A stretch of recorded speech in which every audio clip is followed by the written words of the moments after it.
Morning, Exiles. Well, I'm about to wend my way over to Newport for the game against Bristol Rovers, our third match of the season against one of the sides relegated from the third division last year. The other two have been a mixed bag, with that win at Crawley and the loss at Cambridge.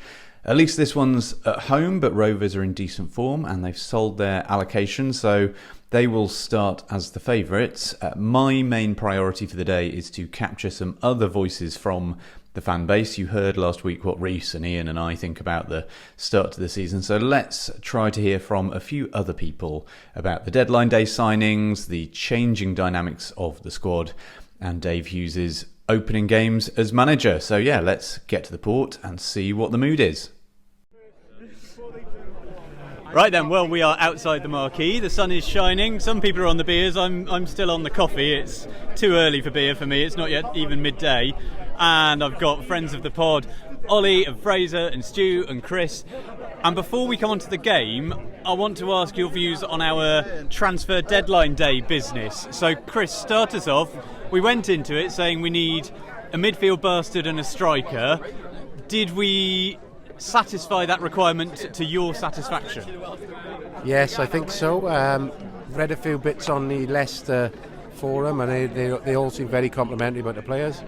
So I'm looking forward to seeing a midfielder, Braybuck, and the strikers. He scored against Liverpool, so don't see why he can't score against Bristol Rovers. Let's hope so. What about you, Stu? What are you making of the two signings? Yeah, I thought we'd go for a more defensive midfielder, but I think the pedigree of the guy we got sounds really impressive. He's played at age levels for England repeatedly, which is always a good thing because the standard's quite high. And the striker quite interests me. He's pacey. He's played in the Belgian Premier League or the top league, so I think it could be interesting to see what he can bring. We definitely needed a striker. I suppose the question was, we were talking about, do we need a front man or do we need another one who can sort of come off the wings with pace and play off them? Seems like he falls in the latter camp. Well, I think I've been chatting to Mark Vickery quite a lot at Cambridge last week, and we think that Reindorf would be better as a winger, cutting inside. So maybe having this guy in the centre might free him up to give us a different angle. You know what I mean? So yeah. How about you, Fraser? What did you make of the signings? Well, I'm glad you've got a bit of pace, but I don't think it's going to resolve the sort of toothlessness that we've seen at the last 5 defeats. That's the sort of optimism that we want to hear. Ollie, bring us back up then. Have you got a more positive interpretation? I think uncharacteristically for me, my head's been in the cloud the last week. I've been preparing for a new job, so outside of the positions and names and the fact they've come from Leicester, I'm totally in the blue about these two lads. But I think what's good is we've got a little bit of variation of a few options, and especially as now we're coming up to the Spotify games, we might see a bit of tinkering with partnerships up top, maybe formations. I think we're still in a little bit of conflict of, do we play with wingers to bring the likes of Cymru and Reindorf into their natural element, or are we going to stick with this sort of 5-3-2, strikers up top, force players into square holes where they might not fit, but for the greater good. So it's going to be an interesting few weeks. And speaking of formations and tactics, so we're all thinking 5-3-2 today. And have we swapped out, Fraser was talking about toothlessness, have we swapped out a kind of toothless lightweight midfield for a trio of bastards? Because we've got Brennan, Cam Evans and the lad Braybuck in. Do we think that's going to be much more robust and combative? It sort of feels like a bit of bastard light, doesn't it? You don't know where it's going to... Diet Bastard. Which is probably going to be the next Tiny Rebel beer, isn't it? But I'm interested to see how they do as a unit, how they come on. I think, especially for the likes of Brennan and Cam Evans, this is the season where it's make or break for them. I'm assuming they're both on 2-year deal, so really this is where they've got to show their stuff, show their worth to the team. Cam Evans is a little bit versatile. You can make the argument for Brennan as well, but you really want to see him bulking up, getting into the speed of the game and hopefully enforcing a little bit. And Fraser, as the man who's criticised our toothless strikers, we're going with Reindorf and Cymru up top today. Is that your kind of preferred two out of the options that are available? I think it's the most skillful, but I think we're missing the sort of poacher like Telford, but then it's tough. Like, I'd rather have a skillful player who could create something than just sort of a slogger. But yeah. And Stu, you were saying, so we got Baker and Jenkins in defence, but with Clark back in the side. And your phrase was, those two look a lot better when they've got a grown-up with them. So talk us through your rationale. I think they're both good individually, but I think they need an adult in the room with them. And I think when we see Clark or Shepherd with them, they generally have better games. I think our best defensive performances last season were with Clark, and I think we've seen with Shepherd at Crawley, he filled in for Clark really well. So I just don't think the two of them can be trusted on their own. But I like them both. And Chris, what are we predicting? Local-ish derby. I mean, I think it could be overstated a little bit, but big crowd, lunchtime kick-off. We've gone for like an intense starting 11. Do we think we're going to get off on the front foot and get something out of this? What's your prediction? Yeah, I think we need a draw at least. We need something from the game. Just five losses is not going to be great. So if we can get on top early on, and I don't see why not, because they haven't had a great start. So I think we can get at least a draw out of the game and hopefully push for a win with a new striker coming on as well. So Chris saying a draw or a win. Stu? Yeah, I'm the same as Chris. I mean, naturally I'm expecting us to not play well, but I think it could be like a Robbery, Bristol Rovers kind of beautiful performance. It could be the start of the Hughes era. I'm hoping so. Fraser, any score predictions? I'm going to go with the same as the Scotland game I watched last night. I think it's just going to be a bog standard 0-0 draw, which, to be frank, I wouldn't mind. That's the most optimistic you've been since I switched on the recording. Ollie? I want to be optimistic. I'm going to be a little bit level-headed. I've only had 2 beers at the moment, so I'll go for a 1-1 draw. 1-1 draw. Well, there we go. Let's get in and see what happens.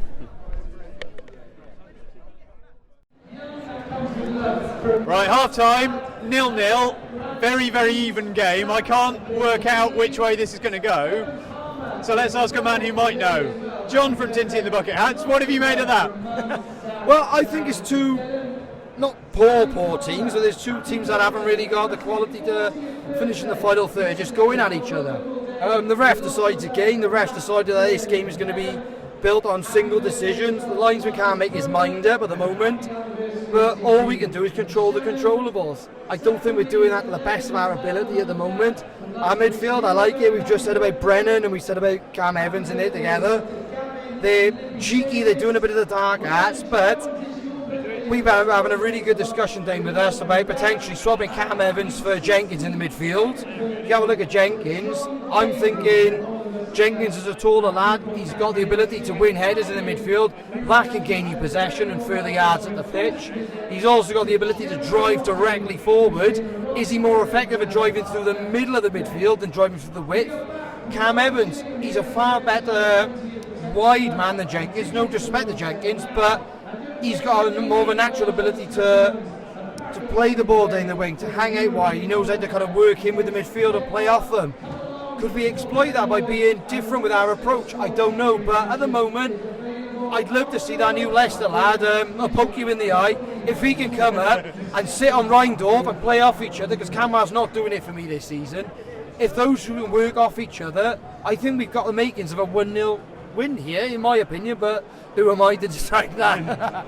Cam Evans, it seems to have been playing as the most advanced out of the midfield three. In fact, a lot of the game he's been higher up the pitch than Reindorf, doing some of the pressing.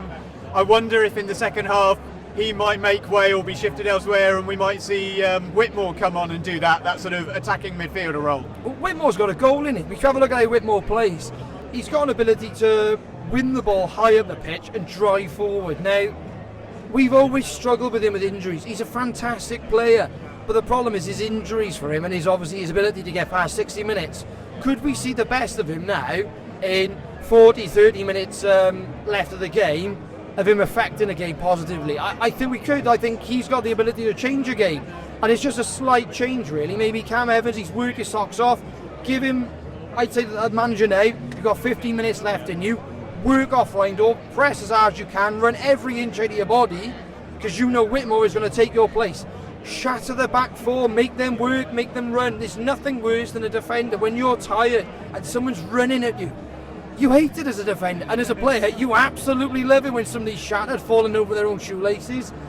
Let's do that. Let's put pressure on them in the right management way as well. Game management's key. And one last question for you. What do you made of the new lad, Braybrook? I really like him. He's got the ability to play some beautiful football. He plays football in his most simplest possible ways, of doing the basics to a very high level. If he can do that more consistently, I think we've got a cracking player. I'd love to see what he can do in the next 5 games. If we see one good game, it's great.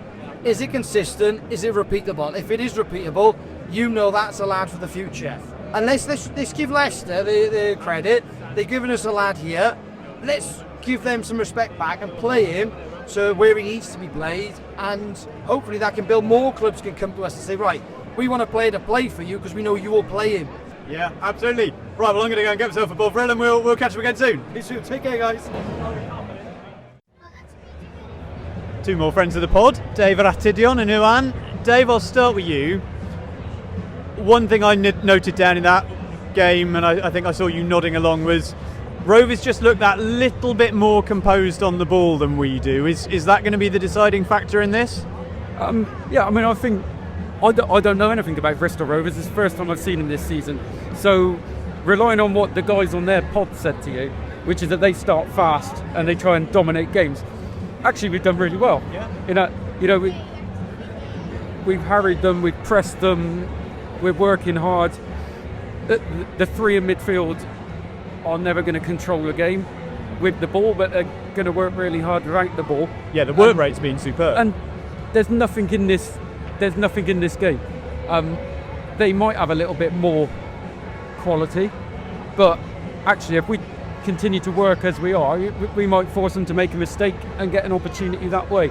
I think this is it's not been an engaging game of football to watch, but it's a game that we can get a point at least from. Well, let's hope so. And Iwan, it's been a red letter day for you. It's been a rite of passage. You went and stood with the noisy boys on the terrace for a bit in the first half, but then you decided to come back and join us old men back here at the back of the Hazels. What have you made of the game so far? It's been a pretty decent game so far. Chances that we've had, we've forward done really well. That Sammy Braybrook's looked good. Really good, considering he's signed on deadline day, and Hughesy's put him straight into the team. Versus Bristol Rovers are a very physical side. He's done really well. Thought Jenkins done well from the long throws again, and the defence is looking actually decent for Clark being back makes a difference. Yeah, it's that it's that typical game, isn't it? It's going to be a moment of magic or a mistake, and it's who's going to do that. Yeah, I mean, the other thing I was thinking, looking at that, Ian on the pod a few weeks ago was talking about we need to be better at breaking the lines and having those runs. We should be seeing a bit more of that from Bobby. Maybe if Whitmore comes on, we might see it. But we are a little bit static in terms of defence, midfield, attack. But no one's sort of making those runs to break the lines in between them. Yeah, and I think there was one time in the first half where Reindorf was actually making the run, and the ball didn't go to him; it went back. So, as well as that, maybe we quite haven't got the vision to see the runs when people make them, and that could be quite dispiriting if you're the guy up front, I guess, if you make a few runs and you never get the ball. Who knows what's going to happen, but this is the one I said to you before the game, of the fixtures in September, this is the one that looks like the one we might be able to get something out of. And that's not to say it's a game I was expecting us to win, but based on the first 45 minutes, there's no reason why not. Yeah, and it is massive that we get some points out of some of those games in September, because you don't want to go into October not having won a home game when you look at the fixtures we've got there. Yeah, and you don't want to be going into that Accrington-Cheltenham doubleheader having not won since the start of August, because that'll just crank the pressure onto those games massively. So, yeah. Well, looking at the players warming up for the second half, there is some quality there. We've got the new Ladapoku to come on, Whitmore. Antwi's there as well, who might bring a bit of energy. Spellman even, to be fair, when he came on against Salford, that was the best performance I've seen from him in a county shirt. And Bristol Rovers just coming out, so let's settle ourselves down for the second half.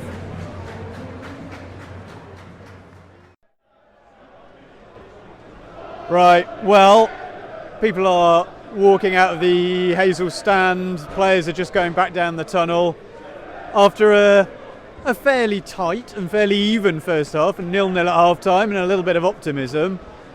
We were 3-0 down in that, pulled it back to 3-2 after a good 10-minute spell. But Alfie, regular contributor, you summed it up really nicely. We played well for 10 minutes. We can't use that to brush over the cracks, can we? No.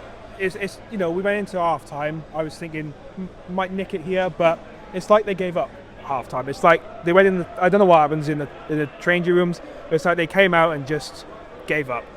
We went 3-0 down. I thought, this is it. This is the most I've been worried for the 12, 13 years we've been in the league. And then fair enough. We scored twice, but they brought Ellis Harrison on, experienced striker, something which was still lacking. Scored, won fouls, knew what he was doing, won them the game. We still don't have that striker. No, and I'm exactly the same as you. That's the most worried I think I've felt since just before Fight Back February last season. The bit that really worried me was their third goal. We had 3 men marking their winger, and he still was able to get a cross in. And that's down to the players. Dave Hughes, he might be the best coach in the world, might have the best tactics, but if you've got players on the pitch who don't make it their business to tackle their man in that situation, there is nothing you can do, is there? No, it's just the basics at the end of the day. You get taught as a young kid, mark your man, and then when there's 3 players trying to mark 1 player, it just sums up how poor we've been. It hasn't improved since last season. Yeah, and I think we're all now looking at it. You never want to over-extrapolate from one game, but at half-time we all said, this is really tight, this is really even, and it's laid bare, I think, some of the weaknesses that we've got. We started out with that more combative midfield, but as soon as we go a goal down in games, and we kept saying it this season, well, we say we don't have the fight back. I suppose today we did fight back, but it was too little too late. Yeah, the first goal could have...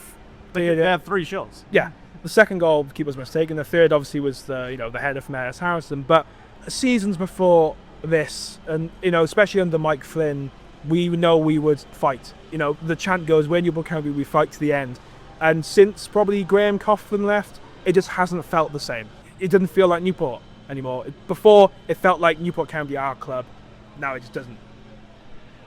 And to try and finish on a less sombre note, I think I have got to take my hat off to Kai Whitmore. I thought he came on. He always wants to make stuff happen. Got plenty of shots off. I think he was instrumental in the build-up to certainly the first goal, possibly the second. I thought he brought some energy. What did you think of him? What did you think of the lad Opoku when he came on as well? Yeah, Whitmore, we've missed him for the last few games, definitely. And when he came on, scored within a few minutes. He looked like he wanted it. He was taking players on. Definitely have missed him. I like the look of the both Leicester lads. I thought they both did well. The one who started, Braybrook, a bit mixed up on names at the moment, but he looked good. And then, the one who came on after looked good as well. But again, we have to rely on either the Welsh League experienced players or loanees who maybe haven't played many professional games, when seasons before we would have, we may have got someone who hasn't got the best goal scoring record, but they've got 100 plus EFL appearances under their belt. Yeah, well, there we go, listeners. We will catch up with you again soon.